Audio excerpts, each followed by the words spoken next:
My 11 Circle presents Cricbuzz Live. How ironic this game can often be. We get to our full build-up, pull out all those numbers for the man with V, Virat Kohli in Vizag, and how invincible he was there. He picks himself up a golden duck, so you'd imagine India may not have performed as well. They did. 387 for 5 in their 50 overs. A joint 6th highest total for India in all ODIs in India. And that's where it stands. 159, no double for Rohit Sharma, but nonetheless, something that catapulted India to that total. Rahul 102, and some great impetus in the end from Shreyas Iyer and a man who's not on that scorecard, Rishabh Pant, putting some punch towards the end of the innings. So, tall order for the West Indies, but this is exactly what we expected for Team India. Send them 1-0 down, and they'll come very, very hard. In the studio, Joy Bhattacharjya, Simon Doull. We sort of expected this, but the fact that there's no one on the My 11 Circle expert couch, maybe we just set our expectations too low. Well, I told you to go higher, didn't I? I went 329 and I said, just go higher. Go on, be brave. I promise you, even in hindsight, I would have gone no more than 340. 340, yeah, that's what I thought. That's what I thought. But you just expect, you do come to expect it from India, a bounce back performance, and I think that's something that they do on a regular basis and do well. Very rarely do they put two bad performances together, or two bad losses, or two losses in fact together. So at home in particular, and yeah, they were phenomenal. Once you get away to that start and that KL and Rohit opening combination, when they get past 30, they go on and make 100 and some, and they did it again today. And once you get past that, you know, those guys come in and play with such freedom. Yeah, let's have a look at this. I mean, every time they get past 30, they get to 100, and there you see it today as well. And they made it count. They made it absolutely the way they made it count. And I think it's important that they convert it into big ones. So you'll not only see 100 partnerships, you'll see a 180 out there, 227 out there today. These are big partnerships. They don't let go till the 35th, 36th over. And then what happened today was also textbook. You've got the top two batsmen who's doing something, and then again, after that, you're immediately converting yourself again. So what happened is not only did the top order performed, that last, what you call the finishing kick was given. And I have to tell you something, if I was a movie censor board guy, I would have given a certificate. There was too much violence on screen, you know, it should not have been shown to children. I mean, that kind of hitting in the last 5 overs I've rarely seen. Yeah, I mean, the numbers just confirm it. The carnage out there in that heat and humidity, and perhaps one of the reasons why Rohit Sharma may not have had that energy to get to a double 100. 12.7 in those last 9-10 overs for India was just the kick that they needed. 127 for 3 at the end, and that's what you want to see. Almost an old-fashioned 50-over innings when they started with. And this is how... Yeah, when you've got that power down the bottom of the order and you get to 30 overs, well, what they did well, I thought, got to 20 overs, none down, and then started to increase, 7.2 for the next 10. So they're not batting for themselves. They're taking risks, but they're calculated risks, and you go from 7 to 9 to 12 in your 10-over blocks for the last 30 overs. Well, it's textbook. It's just phenomenal. And with that power, obviously Kohli failing, but he would have come out and he would have been aggressive as well, and it allows all those players at 3, 4, 5, 6 to just play with freedom. And when you play with freedom and you have the ability that the likes of Shreyas Iyer and Rishabh Pant have, then you're going to come off. And you know, it was belligerent today, I thought. And we had, of course, a belligerent little contest for our My 11 Circle teams. We had our expert advice, which was, who would you make as... Sorry, Joy, I have to bring this up. Who would you make as captain? And rightfully, Joy, and I was with him on that one, said, look, if it's Visakhapatnam, you've got to go with Virat Kohli. Simon Doull disagreed. He said, we love Virat Kohli, but Rohit Sharma doesn't fail that often. Got to make him captain. Yeah, make him captain. I hope you did. I hope you listened. I think I've got one right now in the last couple. But yeah, he's going to be, he'd have to be top point scorer today. Just one or two catches, unless someone takes a 4 or 5 wicket bag. But he doesn't. He does not fail. And as soon as I heard the word good, or the words good track, good surface, good pitch, you just think your best players will prosper. And the best chance to score runs on very, very good batting surfaces is 1 and 2. And they are the key, and that's exactly what was shown tonight. And of course, we talk about records being broken along the way, strike rates, highest scores, etc., etc. But one interesting record that we were keeping an eye on, and that's one of the highest score for India in every single calendar year since 2013. Rohit Sharma held it till now, and he's added this score to 2019. So basically, somebody has one ODI to prove him wrong in the next one. That's it. That's it. That's the only chance they have, and it's a record. It's a staggering record. And I mean, forget about that. Every record that he's done, there's another staggering record. 7 ODI centuries this year against 7 different teams. He's got on the West Indies, he's got Bangladesh, he's got Australia, he's got South Africa, he's got England. He scored 7 different centuries against 7 different teams.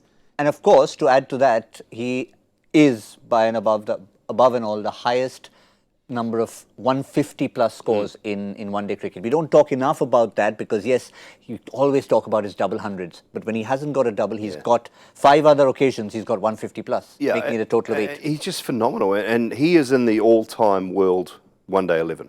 I mean, he's the first on the paper, as far as I'm concerned. As far as all one-day cricket that's been played as an opening batsman, he is number 1 on the list, and he's that good.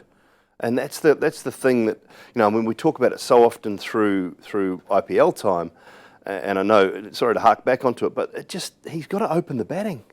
When he doesn't open the batting for Mumbai, I haven't got a lot of hair left. You've got the chairman of that committee sitting next to you. And I continually pull my hair out when I see that because it's the best chance, and I know he thinks, and maybe Mahela Javardhana thinks that that's the right thing for the team, but it's not. It's just not. Open the batting, do what you do best, and go out there and win games. Win games with the bat, because that's why you are the best one-day opening batsman in the world. And looking at innings like this, you reckon they'll start? Yeah, exactly. And see, here's the point. There's a very simple logic to it. When you bat up front, when you bat 1 and 2, you're acting. Okay? When you bat 3, even 3, 4 or 5, you're reacting to a situation. The moment I come in, I could be coming in at 3 for 1, I could be coming in at 150 for 1, and I have to choose accordingly what I do. What do you want to do with the best player in your team? You want him to act, be free and act, not react. And I think that's very, very important. That difference is extremely important. Did Virat Kohli react today for just boredom? Sitting around too long with that helmet on? But I mean, poor guy. Yeah, look, it's not easy, but that's a situation where I expect Virat to walk out and be overly aggressive, because that's his nature, and he is team first. You know, yes, he's got all these accolades, all of these wonderful scores under his belt, all of these records that he will break in time, but he is still team first, and he wouldn't have taken any balls up if he'd stayed there today. He would have come out, he would have been so aggressive, almost from, you know, tried to a little bit from ball 1 and got out. But I don't imagine he would have played any differently had he been there for 5, 6, 7, 8, 9 balls. He's not going to waste time in that situation. He is all about, wow, we've got a great start. I've got to go here. I've got to go straight away. Let's also talk about the man at the other end. I mean, we've briefly mentioned Rishabh Pant, Shreyas Iyer's finishing kick, but what about KL Rahul? Tends to fall under the radar because someone like Rohit comes and performs, but he was the one who started the innings. Rohit was playing second fiddle. Absolutely. And he was the one who set the tempo. And I think this is one thing that in their pomp, Rohit did very well with Shikhar, that one of them would pick up the scoring slack, allowing the other to settle in. And I think Rohit is settling into that kind of a rhythm with KL Rahul, which is great news for India. Maybe that's not great news for Shikhar Dhawan, but it's great news for India. Great. It's a super partnership. It's a very, very well-timed partnership, well-managed partnership, stage by stage. And I think the more they've spent time in the middle, the more they have the confidence in each other. That, okay, you pick it up now, I'll pick it up. And they don't need to tell each other anymore.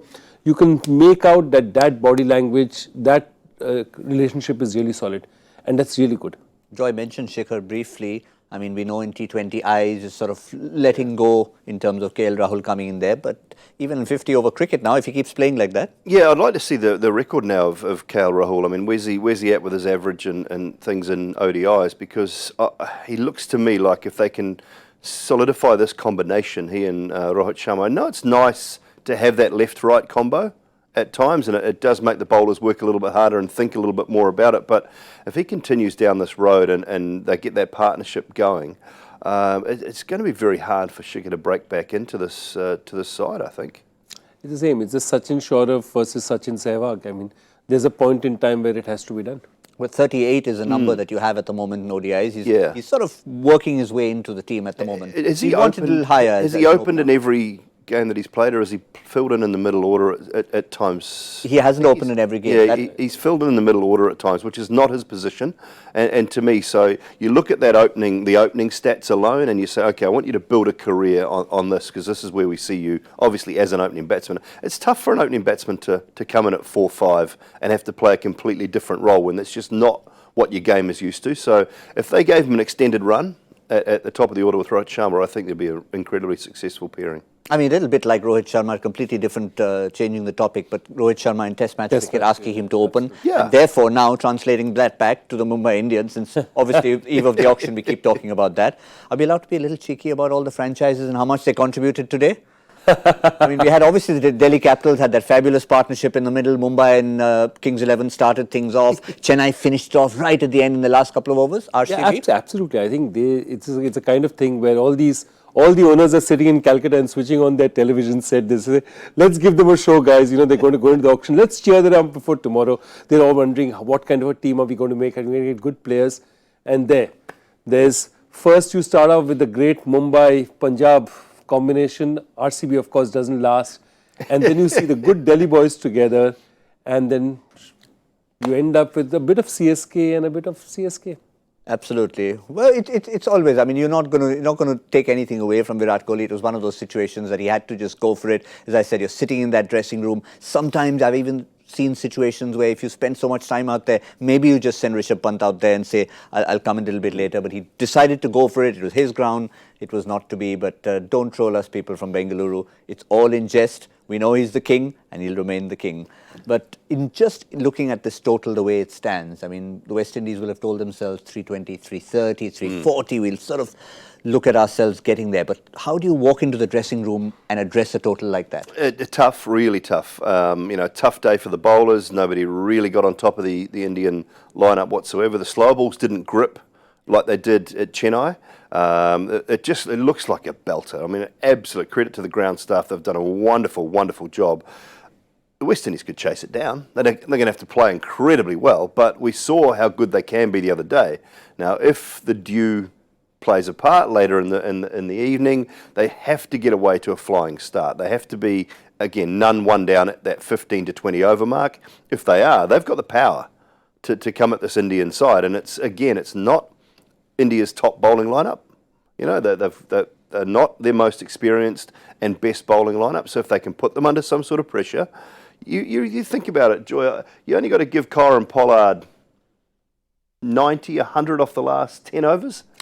If he's walking out to the wicket with 90 or 100 required, and maybe he, Roston Chase and Jason Holder are remaining available, there's still a chance. And let's remind everyone that name at number 2, Evan Lewis, he's coming back for Sunil Ambrose, so that also strengthens their batting and their confidence. Look, again, I fully agree. I think if you look at the last match, what happened? The only bowler who was consistently creating chances was Kuldeep Yadav. But they weren't going to hand. They were either beating the bat or they weren't going to hand.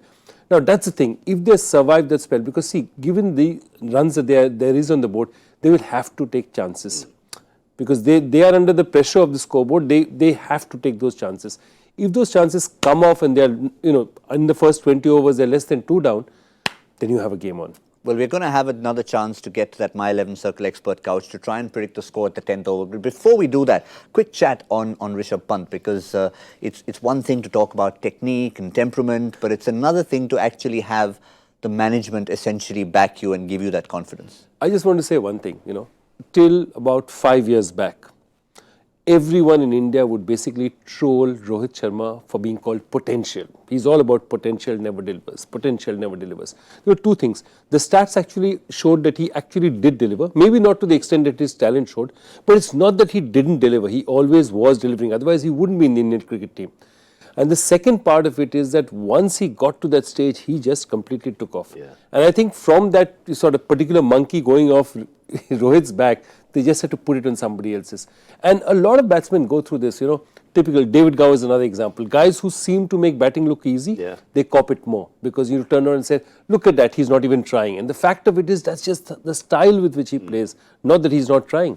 I think what I talked about the other night with Rishabh Pant, as long as he remembers that he has an offside, he's going to be fine. And we've seen that more in the last couple of days. Now, whether the coaches have had a word to him and said, okay, all I'm doing is throwing him 100 balls outside of off stump and saying, just get your cover drive going. Because when you hit the ball straight, extra cover, long off, you look as good as anyone. And what happens then is the one that's leg side, you don't have to hoy to square leg. You can actually hit it over long on and wide mid wicket. And you're better off because you hold it, you're keeping your shape. When he loses his shape is when he gets in trouble. He loses his shape and he can't hit offside. Just remember, there is an offside in the game and you are equally as powerful. There's one shot. Exactly what I was going to say. I was coming to that as well. I mean, we all reacted together. Yeah. I mean, fine, he has that punch on the leg side and he has those sixes which he slashes sometimes. But that one, through the offside. It was a slower ball. Exactly, that's the other Was point it from Kemo Paul or from Alzari Joseph? And he just punched it beneath through extra cover. He waited a split second. He waited that wait was also so important. Yeah. That he had the time, he knew it, he waited for it and got his timing, and it was so sweetly timed. It was the best shot of the day. I mean, we saw some sixes, we saw some great shots from KL, from Rohit Sharma. To me, that was the shot of the day. And what so does that far. say? 387 with so many fours and sixes, and we are talking about that shot. That was the one shot, and all of us remembered exactly that shot. If you think about it, I was waiting to jump in with exactly that shot. So was he, and so were you. And at the moment, I remember seeing your reaction. I mean, it's one thing to talk about it now and be eloquent about it, but your first words were shot of the day. Yeah. Immediately. I mean, it was just I had to put my sandwich down, my club sandwich. I had to put that down. It was so good. And applaud. And it's the club sandwich is a very good club sandwich as well. Very good. It certainly is. It certainly is. But let's talk about the possible numbers that the West Indies can get, because we've got to find somebody sitting at that My 11 Circle expert couch. So what we're doing now is power play. So it's 50 over power play, which means the first 10 overs. Where do you think the West Indies will be? Shall I go first this time? Yep, go Plus minus 5 this time, because obviously it's just 10 overs. So I'm going to go for 80, exactly 80. 10 overs, 80. Wow. Actually, I'm going to go for lower, because I think what's going to happen, if they lose a couple of wickets, I think they could be in a bit of a tangle, because they'll go for it from the start. So since they've already gone for 80, I'm betting they'll lose a couple, and I'll go at 59. I'll really low ball, 59. Okay, well, I'll take the middle. I'm just going to sit on the fence and go 70. Fair enough. 59, 70, 80. That's absolutely done with 5 run gaps. I think it's absolutely fair enough to stick it that way. But we've all been sometimes cheekily, other times seriously referring to what's happening tomorrow. There is a match today. There's another big match tomorrow. It's not on the field. It's off the field. But so much happens there. Sheldon Cottrell. I think the shot of the day is from Rishabh Pant. But one of the tweets of the day has to be from Joy. That over that Sheldon Cottrell got hit would have fetched Rishabh Pant 24 runs and would have deducted how much from his possible? About a crore from his possible contract. But that's what happens with bowlers in India. If you're bowling on the eve of an IPL auction, you've always got to go for it. But we will be there keeping an eye on everything. And this is the Cricbuzz Live auction special for IPL 2020. That's going to be 2:30 p.m. IST tomorrow, the 19th of December. There you can see the usual suspects, and the benched people will also be keeping an eye on it. We will be watching it, Simon, you and me. Yes, we will. We will. Absolutely. We'll have the iPad out. Yes. Sitting in a quiet corner at the hotel. We'll keep our tweets coming in, hashtag Cricbuzz Live, and we want all of you to keep doing that, because we know all of you have an opinion on the game. So we know the numbers for the 10th over, and we'll see you in Cricbuzz Combox at the 15th over, just after we've discovered who hopefully will be sitting on that My 11 Circle expert couch. That's all from the show. This is My 11 Circle presents Cricbuzz Live.